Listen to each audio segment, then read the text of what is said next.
Hello, welcome. Today I'm talking to Steve Slater from the LAA and Geoff Weighell from the BMAA. How are you both doing? We're doing fine, thank you very much. Yeah, we're fine, thanks. So you're rocking the Boris Johnson look there, that's great. Yeah, growing my hair as fast More as hair than always. either of us. More hair than us. So yesterday the CA published the response to the consultation, which effectively said that there was an agreement to opt out of the European regulation and to call this new group of aircraft microlights. There's clearly a lot more detail. This is a fantastic opportunity, isn't it? Yes, certainly is. So talk to us.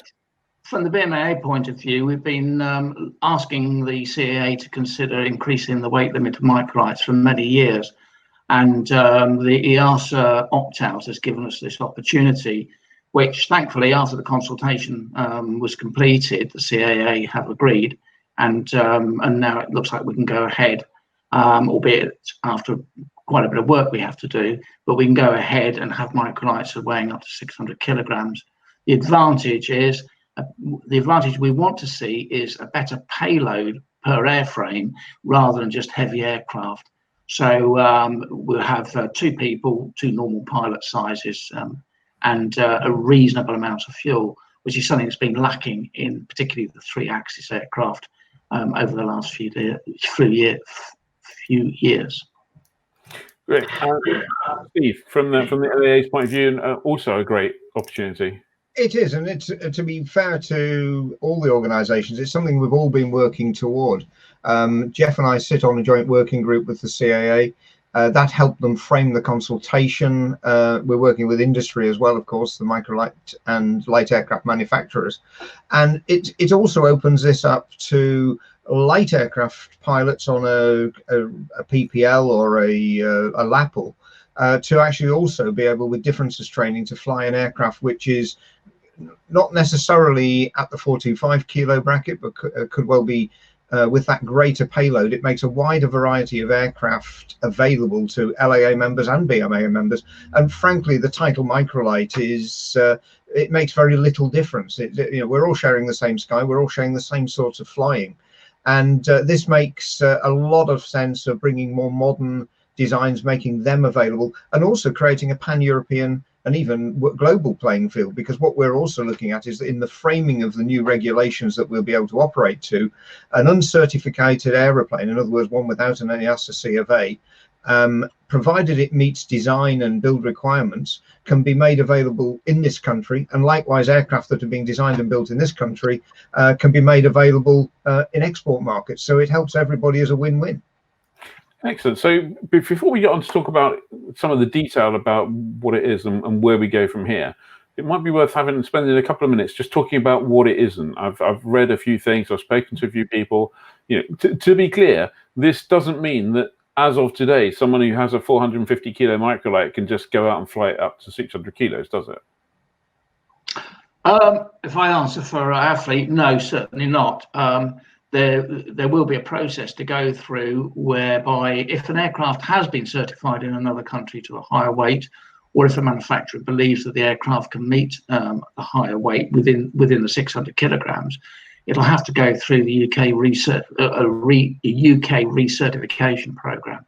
So it's not just a case of microlights are now 600 kilograms, so I can take more weight. Some aircraft we know are available in other countries at higher weights, and we would expect the manufacturers of those to look at recertifying their current aircraft or new models of their current aircraft to the higher weight limit. And in certain cases where an aircraft type has been certified to carry a ballistic parachute, which adds an extra 22.5 kilograms to its maximum all-up weight within the UK, we would look at a way of simplification, a simple way of recertifying those aircraft so that extra weight needn't be taken up with a parachute, so it could go to fuel. But there will be a requirement for recertification of some degree to all aircraft that want to change. Okay, so now's probably a good time to move on to the question of certification. And I'm just going to hang on a second. No, I better not put that one on. I was just going to look for my cynical hat, but it's got a logo on, and the company whose logo it is might not appreciate being called cynical. Where we are now, as I'm reading the CA document, there's a kind of working group that kicks off, and effectively, to oversimplify things slightly, the LAA and the BMAA get together and discuss what, BCAS Section S for 600 kilogram aircraft might look like, and how that might integrate with other European standards. Is that correct? I think, yes, that's a fair assessment. We've got to look at how BCAR Section S will be developed to accommodate a heavier aircraft. We've got to look at the design standards. What we don't want to do is suddenly have an aircraft which is 25% heavier, being flown with perhaps limitations which would become apparent as the aeroplane's flying. Safety has to be the first arbiter on all of these, and we have to make a good case to the CAA to let them sign up to it as well. The other thing I would say here, though, is that we do know that, the elephant in the room is that the 425, 450 kilogram microlight aircraft, with the advent of four-stroke engines, with the advent of more equipment, is struggling to fly with two full-size adults and a full meaningful fuel load. And in fact, one of the drivers of this original opt-out agreement was that in some countries it was physically impossible to meet the requirements for a 1 hour flight with an instructor, because you couldn't carry enough fuel to fly with your instructor. So this is what been one of the drivers for it. And it's not just in the UK. Countries including the Czech Republic, Germany, France has a slightly different environment of their regime, but I think at the moment we have 9 or 10 different European countries which are all enacting a similar opt-out. So it makes good sense that we then talk to the Czechs and the Germans, etc., to make sure that our BCAR Section S matches what they're already doing, because those were the aircraft that we'll all go and see at Friedrichshafen and want to buy. Absolutely. So a question to both of you. Let's just fast forward for a second, and we'll come back to timescale shortly. And the world, this new shiny BCAR Section S Heavy is unveiled to the world. What's the ambition level for the differences between that and the various different airworthiness codes throughout these 9 countries that have opted out? Well, you go first then, Geoff. Okay, so the working group, part of the working group's work is actually to look at codes in other countries and learn from other countries. And we hope, well, the hope is, the plan is, that whatever codes we end up with will be as close as possible to codes in other countries, to make the crossover over borders as simple as possible. I keep saying to the regulators, just because it doesn't have a Section S on it doesn't mean that the aircraft's going to fall out of the sky. There's Microlights operating very safely all over Europe, but they're not Section S compliant. So we do have a lot to learn, and that is something that the working group is planning to look at, and at the same time looking at manufacturing approvals and manufacturing across Europe as well, and seeing where we can learn and how we might. The key word is, what can we do to harmonise with other countries to make the opportunity work for us? Yes, at the moment there are some fairly onerous requirements on manufacturers, both Microlight and other aircraft under A821, the build standards, etc.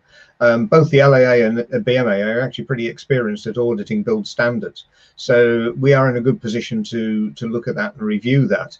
And there is I think, a need to overhaul the present requirements. At the moment, a microlight manufacturer has to have a CAA approval as a manufacturer, which is a burden that doesn't have an equivalent in Europe. So if we can find a mechanism through the next stage of this activity to make a case to the CAA, there's a good safety case, that they don't need to have that rather burdensome manufacturing approval process, then we could actually look at making the system a lot more straightforward and simple and less costly.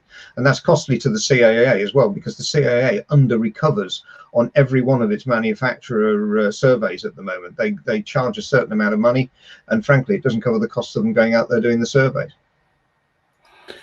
So just an observation, over the years that I've been publishing magazines in aviation and touring around talking to various manufacturers, without exception, every single regulator in every country that I've spoken to believes that they are the ones who understand everything properly, and they're the ones who get it right, and the way they do it is the best way to do it and the only way to do it. So faced with, and that holds true for the UK as well.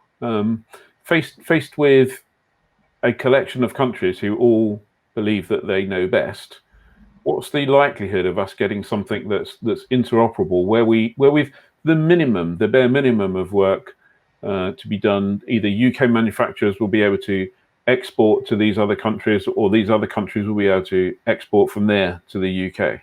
If I may, I think there's a very good opportunity for us here. We have tended to a certain extent in the UK to be through the fact that we are purely at the moment under a national regulation for microlight aircraft.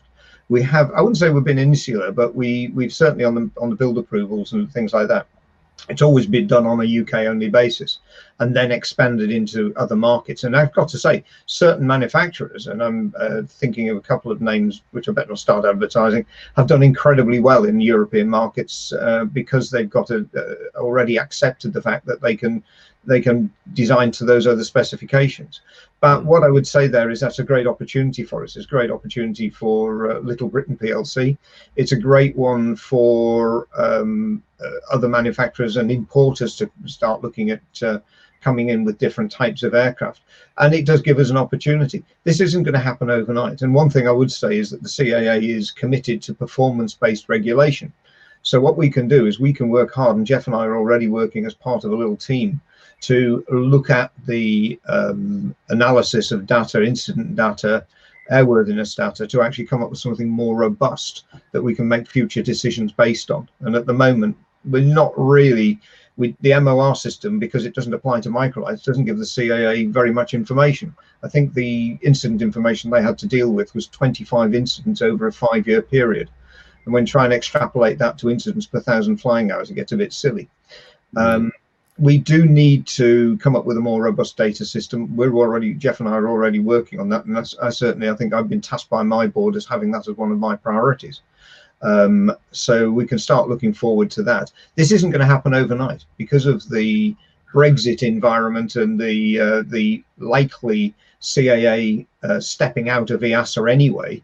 This is probably now not likely to happen until the end of the year when we've stepped out of EASA anyway. Why do a non-compliance with EASA when you're going to leave EASA in 4 or 5 months' time anyway? Okay, we'll jump back to timing in a second. Geoff, from your point of view, from the BMAA's point of view, from a technical point of view, is this a potential new dawn where we can have a whole load of interoperability? Or I mean, just putting a slightly different hat on, I suspect there may be, and I don't know this for sure, I suspect there may be some UK manufacturers who have been through the regulatory hoops through which they've been asked to jump, and who are maybe sitting there going, well, we're not quite sure we want everyone to have to jump through those exact same hoops. We have to get this CAA manufacturing approval, which doesn't exist for that category of aircraft in another country. How's that going to work? I can hear one of them now talking to me about level playing field. Yeah, so can I. I think so. In terms of aligning codes and aligning manufacturing approvals, before the potential to opt out of the EASA regulation, actually the UK CA were tending to start moving towards recognising that other countries build safe aeroplanes as well. At one time, they wouldn't appoint or wouldn't approve a manufacturer for UK aircraft who wasn't based in the UK. With Pipistrel, they changed that, and we've now got a UK manufacturer who is entirely based abroad and supplying aircraft to the UK. So, and that was sort of going quite well. When the EASA opt-out potential came, it's actually made life a little bit more difficult because many countries are choosing different definitions for their microlights. some aircraft, some like ourselves, we're going to go up to 600 kilograms, but in France, the fixed-wing microlights are somewhere in the 500 kilograms, and the flex-wing microlights are staying on the old definition. And not only is that going to be difficult for visiting aircraft, because now if you don't comply with their definition, you don't get the sort of automatic mutual recognition to allow you to fly in. You have to apply for, permission to fly in. But also it makes mutual recognition of design codes is going to be more difficult, because we're not all starting with the same weight of aircraft. But there has been, and there is now particularly, a sort of very strong feeling of motivation to get as close to other people as we possibly can in this endeavour. And the CAA do recognise that. However, they are putting a lot of work on people like Steve and myself and our members of staff to make this happen, along with the UK manufacturers and manufacturing representatives as well. And okay. Yes, there are manufacturers who say, what we don't want is an aircraft coming in here which has been built by a foreign manufacturer, but they haven't had to go through the same hoops that we have. So what we have to do is try and look at how we can make all the hoops the same across, which might, which certainly could mean that the UK approval A81, which we've been trying to get CA to revise for many years, that's that's up for attention certainly now. Yeah, there's no denying that there are quite significant differences in certain countries, and France being the most obvious one.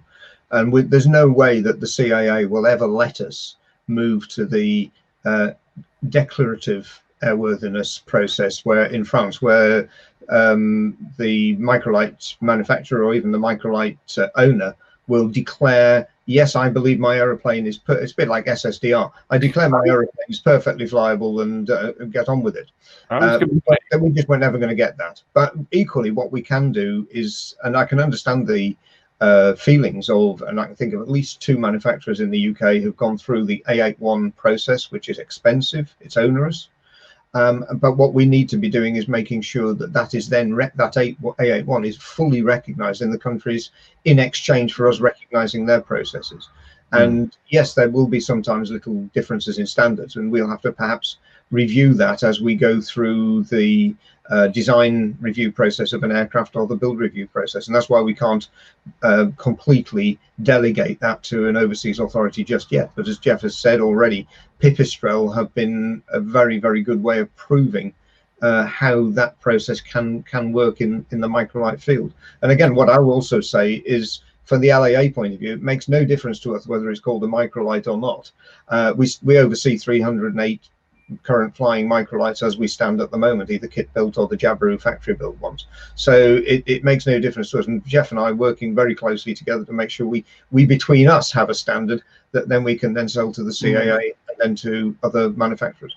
Has anyone ever thought of having like a European association of authorities that got together and agreed a common rule that everyone then applied by? You could call it, I don't know, European Aviation Safety Agency or something. I don't know. Well, there's an even better one than that, Ian, which is ECAC, which is actually the individual heads of the individual CAAs who actually have already signed overflight agreements that will allow home-built aircraft, heritage permit to fly aircraft to fly in these countries on mutual permissions, and that's done separate to EASA.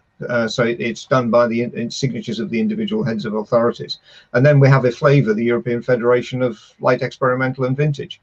So we do have a European voice there. Crueler people would point out the appropriateness of the ECAC name. Anyway, moving on. Sorry, we also have the European Microlight Federation. And within that, there has been a lot of, it's been a hub for discussion, and it will form part of a place for us to go to try to find out what people do and negotiate. Okay, so 600 kilo pile of work to be done. Yeah. Limited, everything, resources are always limited. None of us have got limitless resources, limitless of time, limitless people, or limitless money, much sadly. When do you think we'll start seeing some fruits of this? What's your take a bet? Go out on a limb and just say when you'd like to see some fruits. Geoff, I think on February, haven't we, Geoff? I think so. Yeah. Which I think was that? 2021. 2020. Yeah. The February, I'll say March. The working group is it's got. I think the plan is about a 6-month work. The opt-out won't happen until 2021 anyway, until we leave the ARSA. So it will be. So I'm sort of thinking January, February next year. Okay. Well, all right. That sounds good to me. Just before we wrap up, because obviously there's lots and lots of questions that people have had. Could each of you give us perhaps the example of one of the more common questions that you're getting from your members about this, and what the answer to that you're giving? Let's kick off with Steve on that one.